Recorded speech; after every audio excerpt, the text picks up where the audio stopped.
Gospellattarit on Tampereen nuorten naisten kristillisen yhdistyksen latinalaistanssitreeni, mikä on hyvin helppoa, armollista.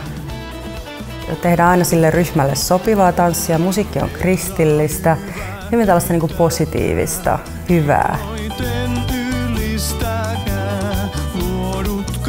Täällä on ollut niin hauskaa. Jos joku liikunta on hauskaa, niin gospellattari.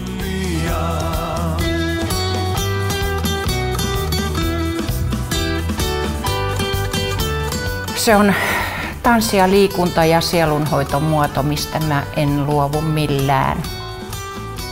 Gospellattareissa ei tarvitse suorittaa, vaan saa mennä aina oman tasonsa mukaan ja minkälainen tunne minäkin päivänä on.